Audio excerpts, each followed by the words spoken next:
बिस्मिल्लाहिर्रहमानिर्रहीम। Dear students, आज का हमारा टॉपिक है क्वांटिफायर्स। क्वांटिफायर्स वो वर्ड्स होते हैं जो किसी भी नाउन को काउंट करने में या उस नाउन को मेजर करने में हमारी मदद करते हैं।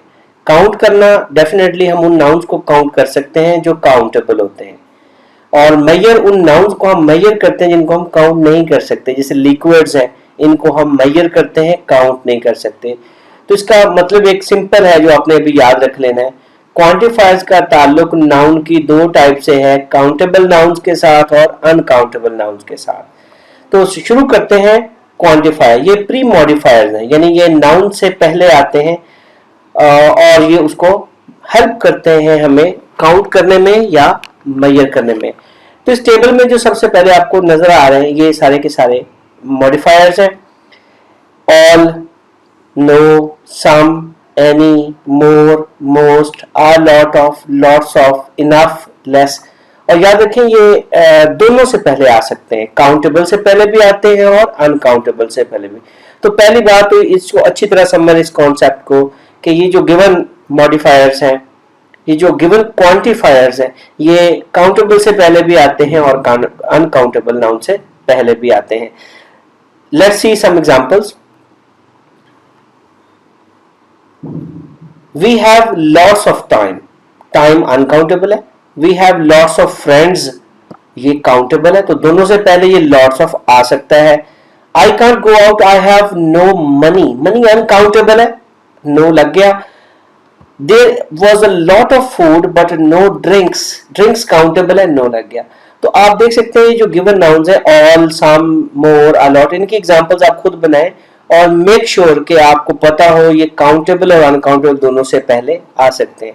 इसके साथ साथ इन फर्दर क्वांटिफायर्स को भी देखें जो काउंटेबल और अनकाउंटेबल से पहले आ जाते हैं, जिसमें प्लेंटी ऑफ है, हीप्स ऑफ है, a लोड ऑफ है, लोड्स ऑफ है, टन्स ऑफ।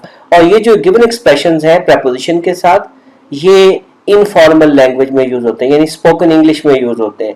रिटन में बहुत कम इनका यूज है, लेकिन अब अगर आ जाए तो आप काउंटेबल से और अनकाउंटेबल दोनों से पहले इसको करेक्ट समझेंगे। There will be no mistake regarding their use. Look at the examples. जैसे we have loads of time, we have plenty of friends, we have heaps of food. तो ये हर सूरत में आपने इस गिवन नाउन को देखना है। अनकाउंटेबल हमेशा सिंगुलर फॉर्म में होते हैं और जो काउंटेबल है वो दोनों फॉर्म्स में आ सकते हैं, सिंगुलर से पहले भी और प्लूरल से पहले भी। अब हम शुरू करते हैं अगली type, quantifiers with countable noun. जो काउंट नाउन्स हैं जिनको हम काउंट कर सकते हैं, उनसे पहले ये स्पेसिफिकली लगते हैं। अगर ये नाउन्स हम अनकाउंटेबल से पहले लगाएंगे तो ये मिस्टेक होगी, और इसी तरह की मिस्टेक्स आपके एग्जाम में आती हैं। जैसे मैनी या not many, each, either, a few, several, both, neither और fewer, ये काउंटेबल नाउन से पहले ही लगाएंगे।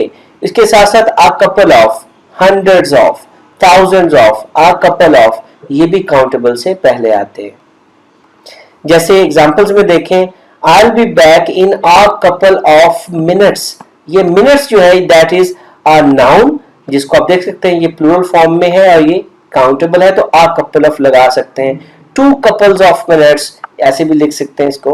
There were hundreds of people। अब यहाँ पे जो नाउन है वो people है और ये भी प्लूरल फॉर्म में है। जो प्लूरल फॉर्म में होता है वो काउंटेबल होता है। Hundreds of people at the meeting। और कुछ क्वांटिफायर्स ऐसे होते हैं जो अनकाउंटेबल नाउन से पहले आते हैं। उनमें है not much, a bit of, a little, a great deal of, a good deal of। जैसे would you like a little wine, तो आप बेटा ये चेक करना है कि ये a little ठीक है या नहीं है, तो इस नाउन को आपने देखना है। अब वाइन की प्लूरल फॉर्म वाइन्स नहीं होती, इट मींस ये अनकाउंटेबल है, तो अनकाउंटेबल से पहले हम a little लगाएंगे। इसी तरह could I have a bit of butter, butter भी अनकाउंटेबल है। It will probably cost a great deal of money। अब मनी आप देख सकते हैं ये भी अनकाउंटेबल है। और he spent a good deal of time, time भी अनकाउंटेबल है। लिहाजा हम अनकाउंटेबल से पहले अनकाउंटेबल क्वांटिफायर्स लगाते हैं। एक नजर और देख लें, not much, a bit of, a little, a great deal of, a good deal of, ये सारे के सारे क्वांटिफायर्स अनकाउंटेबल से पहले लगते हैं। इनकी अगर हम स्विचिंग कर दे कि काउंटेबल से पहले अनकाउंटेबल और अनकाउंटेबल से पहले ये काउंटेबल लगा दें तो that will be a mistake, और यही आपने एग्जाम में फाइंड करना है और वो अंडरलाइंड है और उसको आपने चेक करना है कि ये करेक्ट है इनकरेक्ट है। तो आपने नाउन को देखना है, अगर नाउन काउंटेबल है तो उसके साथ काउंटेबल क्वांटिफायर चेक करें, अगर अनकाउंटेबल है तो अनकाउंटेबल क्वांटिफायर चेक करें। ये कैटेगरी इंपॉर्टेंट है, इनमें 3 क्वांटिफायर्स है जिनको आपने याद करना है। इसमें नंबर 1 पे बोथ, ईदर और नीदर। ईदर को आइदर भी प्रोनाउंस करते हैं और नीदर को नाइदर भी प्रोनाउंस कर सकते हैं। इनमें क्या चीज स्पेशल है, ये सिर्फ 2 के लिए आते हैं। अगर आपके सेंटेंस में 2 नाउन्स को एड्रेस किया जा रहा हो तो आप बोथ लगाएंगे और ईदर लगा सकते हैं, नीदर लगा सकते हैं। तो whenever you talk about two, तो हम 2 की बात करते हैं, 2 person, 2 places और 2 things, both, either और neither। इसमें एक अहम बात याद रखने वाली है कि whenever we use both, याद रखें both के बाद जो verb होता है हमेशा प्लूरल लगाना है। both are, both were, both have, plural verb लगाना है, सिंगुलर नहीं लगाना। जबकि ईदर और नीदर जब आ जाए तो उनके बाद वर्ब आपने सिंगुलर लगाना है। Either of the 2 students is, ये याद रखना है। ईदर और नीदर के बाद वर्ब हमेशा सिंगुलर होगा, बोथ के बाद वर्ब हमेशा प्लूरल होगा। अब आते हैं सम और एनी के यूज में। सम और एनी मीनिंग में बिल्कुल सेम होते हैं, सिर्फ इतना फर्क है कि सम जो है वो पॉजिटिव सेंटेंसेस में अफर्मेटिव में आता है और एनी का यूज जो वो नेगेटिव में और इंट्रोगेटिव में आता है। Look at examples. सम और एनी सेम है लेकिन इनमें यूज का फर्क है। आप देख सकते हैं कि अगर आपके पास अफर्मेटिव सेंटेंस है, सिंपल है, तो आप उसमें सम यूज करेंगे, जैसे I want some water, some students are absent. अगर सेंटेंस नेगेटिव है तो एनी आएगा, नेगेटिव और इंट्रोगेटिव। जैसे देयर इजंट एनी वाटर, क्योंकि ये इजंट नेगेटिव सेंटेंस है तो हम एनी लगाएंगे, सम नहीं लगेगा। Are there any students in the class, तो आर एक इंट्रोगेटिव सेंटेंस है, क्वेश्चन है, तो उसमें भी हम एनी लगाएंगे, हम सम नहीं लगा सकते। उसके बाद है एवरी एंड ईच। एवरी और ईच में भी आपने देखना है बोथ आर सिंगुलर, ये सिंगुलर नाउन से पहले आते हैं। We use the quantifiers every and each with singular nouns to mean all.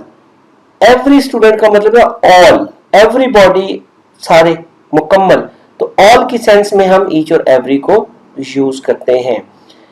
याद रखें जब भी हम ईच और एवरी के बाद वर्ब लगाते हैं, वर्ब शुड बी सिंगुलर। ये बड़ी इंपॉर्टेंट बात याद रखनी है। एवरी ऑल की सेंस में तो होता है, जैसे एवरी स्टूडेंट आगे इज आएगा, ऑल लगेगा, ऑल द स्टूडेंट्स आर आएगा। तो ईच एंड एवरी से जब भी आपका कोई सेंटेंस स्टार्ट हो उसमें वर्ब हमेशा सिंगुलर लगाना है। Then we use every to talk about times like days, weeks and years. तो टाइम के हवाले से भी हम एवरी लगाते हैं, जैसे we visit our daughter every Christmas. तो एवरी यहाँ पे ऑल की सेंस में नहीं है। अब इसमें करना ये कि आर्टिकल दी नहीं लगाना, ये हम नहीं कर सकते we visit our daughter the every Christmas. तो ईच और एवरी से पहले कोई आर्टिकल आपने नहीं लगाना, आर्टिकल रॉन्ग होता है। और दूसरा याद रखना है ईच और एवरी के बाद जो वर्ब है वो सिंगुलर आएगा, प्लूरल नहीं आएगा। देन फ्यू और लिटिल, ये भी कंफ्यूजिंग पॉइंट है। फ्यू काउंटेबल से पहले आता है, बिफोर काउंटेबल्स, और जो लिटिल है वो अनकाउंटेबल से पहले आता है। जैसे एग्जांपल में देयर आर फ्यू कार्स, तो आपने ये देखना है कार्स काउंटेबल है तो फ्यू लगेगा, और ट्रैफिक अनकाउंटेबल है, देयर इज लिटिल ट्रैफिक, तो लिटिल लगेगा। फ्यू और लिटिल में बिल्कुल ये वाज़ेह डिफरेंस है, फ्यू काउंटेबल के लिए और लिटिल अनकाउंटेबल के लिए। Next point is few uh few, little uh little. इनमें क्या डिफरेंस होता है? व्हेनेवर जब हमने बताना हो थोड़ी अमाउंट या थोड़ी तादाद जो कम हो, उसके लिए हम फ्यू या लिटिल का इस्तेमाल करते हैं। लेकिन फर्क क्या है, जब हम आ लिटिल लगाते हैं, जैसे इस एग्जांपल में है there is a little traffic on the road, इसका मतलब है ट्रैफिक बहुत थोड़ी है लेकिन इनफ है। इनफ बहुत ज्यादा नहीं है, कम है लेकिन गुजारे लायक है।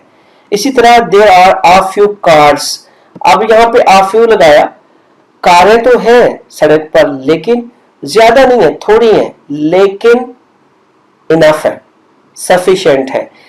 ये जो हम लिटिल लगाते हैं इसका मतलब भी कम होता है, थोड़ा होता है लेकिन नॉट इनफ, नॉट इनफ, जिससे गुजारा भी ना हो सके। There is little traffic on the road, इसका मतलब है रोड पे ट्रैफिक है लेकिन गुजारे लायक नहीं है। There are few cars, few का मतलब गाड़ियां तो है लेकिन गुजारे लायक नहीं है। इसकी एक और एग्जांपल भी लिख लें, अगर आपकी गाड़ी में पेट्रोल है, आप देखते हैं कम है, तो आप डेफिनेटली इसमें लिटिल लगाएंगे, लेकिन अगर इतना कम है कि आप घर भी नहीं पहुंच सकते तो वो नॉट इनफ की सेंस में आएगा, तो आप लिखेंगे there is little petrol in my car. लेकिन अगर आप देखते हैं कम है लेकिन घर पहुंचा जा सकता है, तो आप लिखेंगे there is a little petrol. जो ये फ्यू और आ फ्यू और लिटिल और आ लिटिल का डिफरेंस है वो सिर्फ इतना है कि फ्यू और लिटिल नॉट इनफ की सेंस में यूज करना है। आ फ्यू और आ लिटिल तब यूज करते हैं जब चीजें सफिशिएंट हो, गुजारे लायक हो। आ नंबर ऑफ और एन अमाउंट ऑफ, ये भी क्वांटिफायर्स बड़े ही कंफ्यूजिंग है और बार बार आपको एग्जाम में आएंगे। आ नंबर ऑफ हमेशा काउंटेबल से पहले आता है और एन अमाउंट ऑफ हमेशा अनकाउंटेबल से पहले आता है, ये याद रखना है। जैसे एग्जांपल में there are a number of thorns on the tree, thorns countable है, प्लूरल फॉर्म में है तो आ नंबर ऑफ लगेगा। इस तरह there is a huge amount of dust on the table, dust जो है वो अनकाउंटेबल है इसलिए अमाउंट लगेगा। तो याद रखना है आ नंबर ऑफ काउंटेबल के लिए और अन अमाउंट ऑफ अनकाउंटेबल के लिए। जब भी आपको गिवन एमसीक्यू आएगा एग्जाम में तो उसमें ये कंफ्यूज करके दिया गया होगा, तो आपने दोनों सूरतों में नाउन को आइडेंटिफाई करना है। नाउन की ये फीचर अगर आप क्लियरली देख लें कि ये काउंटेबल है या अनकाउंटेबल है, तो क्वांटिफायर की कोई मिस्टेक आपसे छुपी नहीं रहेगी। और यहाँ एक और पॉइंट भी बता दूं, आ नंबर ऑफ के साथ हम बाजू का लिखते हैं द नंबर ऑफ, तो द ये स्पेसिफिक अमाउंट होती है। आ नंबर ऑफ के बाद हमेशा जो वर्ब आएगा वो प्लूरल आएगा, जबकि द नंबर ऑफ के बाद जो वर्ब आएगा वो सिंगुलर आएगा। Thank you very much student for today. In quantifiers को बार बार आप देखें, इनके साथ में आपको टेस्ट सेंड करूंगा, प्रैक्टिस एमसीक्यूज, उनको आप सॉल्व करें। Thank you very much, Allah Hafiz.